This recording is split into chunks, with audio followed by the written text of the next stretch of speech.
Hello everyone, welcome back to my YouTube channel. तो आज हम पढ़ने जा रहे हैं असाइनमेंट ऑपरेटर्स। कल हमने पढ़ा था यूनरी ऑपरेटर, उससे पहले हमने अरिथमेटिक ऑपरेटर्स पढ़ा था। तो आज हम देखते हैं असाइनमेंट ऑपरेटर्स क्या होते हैं। तो असाइनमेंट ऑपरेटर्स होते हैं these operators are used to assign the value to a variable. मतलब कि हम ऑपरेटर जो असाइन करते हैं वैल्यू एक वेरिएबल को। The left side operand of the assignment operator is a variable and the right side of the operand of the assignment operator is a value. जो left side में operand होता है वो एक वेरिएबल होता है और राइट साइड वाला वैल्यू होता है। तो और राइट साइड में जो भी हम मस्ट डेटा होता है वो एक वैल्यू है। तो टाइप्स ऑफ असाइनमेंट ऑपरेटर क्या होते हैं, हम कैसे इसको असाइन करते हैं, वेरिएबल, ऑपरेटर और वैल्यू। मतलब ऑपरेटर हमें ग्रेटर देन देना है, इक्वल्स टू देना है, जो भी। तो टाइप्स ऑफ असाइनमेंट ऑपरेटर हो गए simple assignment operator. The simple assignment operator is used with the equal to sign where the left side contains of the operand and the right side consists of a value. तो second होता है compound assignment operator. these can be used plus minus और divide वाला। तो इन सब से वो use किया जाता है। तो हम एक एक करके पढ़ते हैं। सबसे पहले हम इक्वल टू ऑपरेटर पढ़ेंगे। तो equal to operator that is the most straightforward assignment operator which is use to assign the value on the right to the variable to on the left. तो इसका syntax क्या होता है, num1 is equal to num2। मतलब number 1 जो हो गया वो वेरिएबल हो गया और नंबर इक्वल्स टू हो गया वो ऑपरेटर हो गया और नंबर 2 में जो हम वैल्यू डालेंगे वो हो गई। तो a इज इक्वल टू 10, मतलब a वेरिएबल हो गया, इक्वल्स टू ऑपरेटर हो गया और 10 क्या हो गया, हमारी वैल्यू। तो अब हम इसका कोड देख लेते हैं, हम कैसे इसको रन करेंगे। मैंने यहाँ से अपना कोड ले लिया है, कॉपी कर लिया है। अब मैं इसको अपने यहाँ पे पेस्ट कर दूँगी और अब ये हम इसमें एक पब्लिक क्लास लगा कर लेंगे। एक पब्लिक क्लास मेन हमने ले लिया, मेन मेथड लगा लिया है। इंट हमने एक इंट नाम का हमने वेरिएबल ले लिया है, नम नाम का इंट वेरिएबल, स्ट्रिंग नेम ले लिया है। तो नंबर में हमने 10 वैल्यू डाल दी और नेम में हमने जिक्स फॉर जिक्स डाल दिया, या फिर आप कुछ भी डाल सकते हैं, हेलो कुछ भी आप यहाँ पे पुट कर सकते हैं। तो हम यहाँ पे ले लेंगे हेलो। तो अब डिस्प्ले करेंगे तो क्या आ जाएगा, num is assign to the num and name is assign to the name. तो अब हम इसको रन करेंगे तो आप देखिए क्या आता है। जब हमने इनको असाइन कर दिया वैल्यू तो नंबर की वैल्यू क्या हो गई 10 और नेम की वैल्यू हो गई असाइन, क्योंकि हमने इनको असाइन कर दिया। तो ये हमारा पहला प्रोग्राम रन हो गया। अब हम इसी के साथ अपना दूसरा देखेंगे, हम कैसे उसको रन कर सकते हैं, कैसे हम उसको करेंगे। तो एक बार आपको मैं दिखा देती हूँ, आप एक बार प्रैक्टिस करना, बहुत अच्छे से हो जाएगा। सेकेंड है plus equal to operator. That operator can be is a compound of plus and the equal operator. It operates by adding the current value of the variable on the left to the variable on the right. इसका मतलब क्या होता है, num1 plus equals to num2। मतलब क्या हो गया, a plus equals to 10। मतलब होता है इसका a equals to a plus 10। तो अगर मान लो a की वैल्यू हमारी 10 है तो क्या हो जाएगा, a इक्वल्स टू 10 प्लस 10, तो a की वैल्यू 20 आ जाएगी। अब हम इसका एक बार कोड देख लेते हैं, हम कैसे इसको यूज़ करते हैं। तो अभी आप देखिए, हमने इसको यहाँ पे पेस्ट कर दिया। अब हमने मेन मेथड ले लिया है, हमने मेन मेथड यूज़ कर दिया, एक क्लास मेन नाम की बना दिया है। इंटीजर में हमने नंबर 1 ले लिया है 10, नंबर 2 हमने 20 ले लिया है। 2 वेरिएबल लिए इंट के, उनमें हमने वैल्यू असाइन कर दिए। अब हमने क्या किया, num1 plus equals to num2। इसका मतलब क्या होगा, इसका मतलब होगा num1 equals to num1 plus 2, num1 plus num2। तो ये क्या वैल्यू असाइन कर देगा, num1 तो num1 है, num1 की वैल्यू क्या है हमारी 10 और num2 की वैल्यू हमारी 20। तो क्या रिजल्ट आ जाएगा, num1 में 30। तो हम इसको रन करेंगे तो हमारा जो आउटपुट आएगा वो आएगा 30। तो आप देख सकते हैं ये हमारा रन हो गया है अच्छे से। बस इसकी यही है, अगर आप चीज़ें मतलब आप इसको समझ जाओ कि num1 प्लस num2 जो है यही मेन है। इसको हम कैसे कर लेंगे, num1 is equals to num1 plus num2। यहाँ पे हम वेरिएबल कुछ और ले लेते तो वो उस तरीके से यूज़ हो जाता। अब थर्ड हमारा है minus equal to operator. This operator is a compound of minus and the equal to. तो ये भी सेम वैसे ही है, इसमें क्या होगा, num1 minus equals to num2, मतलब a माइनस इक्वल्स टू 10। तो क्या हो गया, a equals to a minus 10। अगर a की वैल्यू हमारी 5 है और b की और हमारे पास ये है a, तो हम क्या करेंगे, a इक्वल्स टू 5 माइनस 10। तो क्या आउटपुट आ जाएगी, -5। तो ऐसे ही हम इसको हम यहाँ पे करके देखेंगे।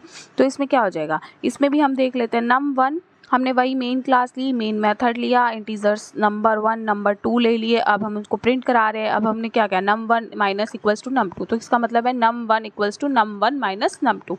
तो num1 क्या है हमारा 10 और num2 हमारा 20। तो क्या आ जाएगी वैल्यू, -10। तो ऐसे ये होगा। अगर हम num2 इज इक्वल टू करते तो यहाँ पे क्या हो जाएगा, num2 equals to num2 minus num1, तो पॉजिटिव वैल्यू आ जाएगी 20 माइनस 10 10।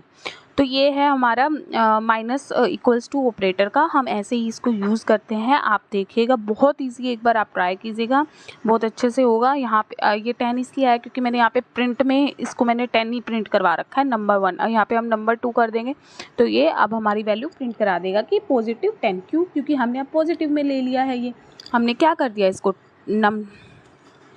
num2 की वैल्यू 0 आ गई। क्यों? क्योंकि हमने क्या डाल दिया है, num2 माइनस num2 कर दिया है हमने, तो हमारी क्या वैल्यू आ जाएगी, 0 आ जाएगी। यहाँ पे num1 करेंगे तो हमारी वैल्यू कितनी आ जाएगी, तो हमारी वैल्यू आ जाएगी 10, क्योंकि 20 माइनस 10, तो हमारी क्या हो जाएगी, 10 वैल्यू आ जाएगी। तो इस तरीके से हम इस प्रोग्राम को कर सकते हो, और भी वेज है आप इसको कर सकते हो ईजिली, ये भी बहुत ईजी है। आप देखिए अब num2 की वैल्यू हमारी 10 आ गई है। तो ये हो गया है। अब हम अपना 4th वन करेंगे जो कि है डिवाइड वाला, सेम ऐसे ही चलते जाएंगे जैसे मल्टीप्लाई वाला। तो मल्टीप्लाई के लिए भी हमें क्या करना है, ये कंपाउंड होता है मल्टीप्लाई और इक्वल्स टू का, तो इसका सिंटेक्स क्या हो जाएगा, A equals to A multiply equals to 10। तो इसका सिंटेक्स क्या हो जाएगा, A is equal to A into 10, मतलब a मल्टीप्लाई बाय 10। इसका कोड कैसे हो जाएगा, सेम है, डिटो कोड है, num1 is equal to num1 multiply equals to num2। तो क्या हो जाएगा, num1 equals to num1 into num2, मतलब हमारी वैल्यू जो भी होगी, हम इसको पूरा चेंज करने के बजाय हम इसको इतना भी कर सकते हैं।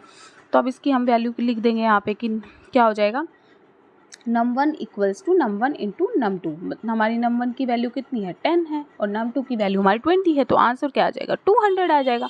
बस इतना ही फ़र्क है इसमें। अब आप देखिए अच्छे से हो गया है ये, और अभी इसमें और कुछ बाकी नहीं है। अब हम इसमें अपना डिवाइड का और वो सब भी देखेंगे, डिवाइड और परसेंटेज वाला कैसे हम करेंगे। तो अब हम डिवाइड ऑपरेटर, ये कंपाउंड होता है डिवाइड और इक्वल्स टू ऑपरेटर का, जो हमें डिवाइड करने काम आता है। तो इसका सिंटेक्स हो जाएगा ए डिवाइड इक्वल्स टू 10। तो इसका मतलब क्या हो जाएगा, A equals to A by 10। अगर ए की वैल्यू हमारी 10 है, ए की वैल्यू हमारी 20 है, तो क्या हो जाएगा, ए 20 डिवाइड बाई 10, तो क्या हो जाएगी 2।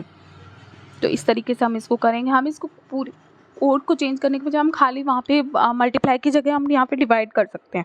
तो इसको हम कैसे कर देंगे, divide by num1 divide is equal to num2। यहाँ पे हम num2 ले लेंगे क्योंकि num1 छोटा है, ऑब्वियस सी बात है, तो वो आंसर आ तो जाएगा, लेकिन हम अपनी तरफ से पॉजिटिव लेके चलते हैं ताकि अच्छे से आपको समझ आए कि हम क्या करने की कोशिश कर रहे हैं। तो num2 divide equals to num1, तो क्या आ जाएगा, num1 की value num2 equals to num2 divide by num1। तो यहाँ पे num2 की वैल्यू क्या आ जाएगी, num2 की वैल्यू आ जाएगी 2, क्योंकि 20 डिवाइड बाय 10, तो 2 आ गया। इसके बाद हमारा एक है परसेंटेज का प्रोग्राम है, लाइक हम कैसे उसको परसेंटेज, वो रिमाइंडर निकालते हैं जो हम, तो रिमाइंडर का है, तो उसके लिए क्या हो जाएगा, ये भी कंपाउंड होता है परसेंटेज और इक्वल्स टू ऑपरेटर का, जो कि हमें रिमाइंडर के काम आता है, रिमाइंडर निकालने के। तो हम रिमाइंडर के लिए हम क्या करेंगे, इसका सिंटेक्स क्या हो जाएगा, इसका सिंटेक्स हो जाएगा num1 percentage equals to num2, मतलब a परसेंटेज इक्वल्स टू 3। तो इसका क्या हो जाएगा, a is equal to a percentage 3। तो हम अगर इसका रिमाइंडर निकालेंगे, अब हम इसको भी चेंज कर लेते हैं अपना, इस पर खाली डिवाइड की जगह हमें क्या करना है, परसेंटेज लगा देना है। तो यहाँ पे हम अपना परसेंटेज लगा देंगे तो ये सेम आ जाएगा। अब अगर हम इसको डिवाइड कर रहे हैं तो हमारा रिमाइंडर क्या आएगा, 0 आएगा, क्योंकि ये प्रॉपर जा रहा है, ये डिवाइड हो जाएगा, तो हमारा क्या आ जाएगा, रिमाइंडर 0। तो ये रिमाइंडर हमारा 0 आ गया। ओनली बस इतना ही करना है, इसके अलावा और कुछ चेंजमेंट नहीं है। आप इसको एक प्रोग्राम में भी करके देख सकते हैं, आप इसको 2 में भी। अब हम यहाँ पे अगर वैल्यूज़ चेंज कर देते हैं, अगर हमने यहाँ पे 101 कर दिया या 201, हम यहाँ पे ले रहे हैं 201 कर दिया, 203 कर दिया, तो क्या रिमाइंडर आ जाएगा 3, क्योंकि प्रॉपर डिवाइड नहीं होगा, तो रिमाइंडर हमारा 3 बच जाएगा। तो यही है। अब आप एक बार करके देखिएगा, अगर आपको नहीं समझ आता है कुछ तो मुझसे पूछिएगा, मैं आपको और अच्छे से समझाऊंगी। आप ये पढ़िए अच्छे से। कल मिलते हैं आप नेक्स्ट वीडियो में। नेक्स्ट हम करेंगे अपना रिलेशनल ऑपरेटर। ओके, तो प्लीज़ मेरे चैनल को सब्सक्राइब ज़रूर कीजिएगा। Bye bye, thank you. Subscribe my channel. मिलते हैं नेक्स्ट वीडियो में। Bye, thank you so much. Bye bye.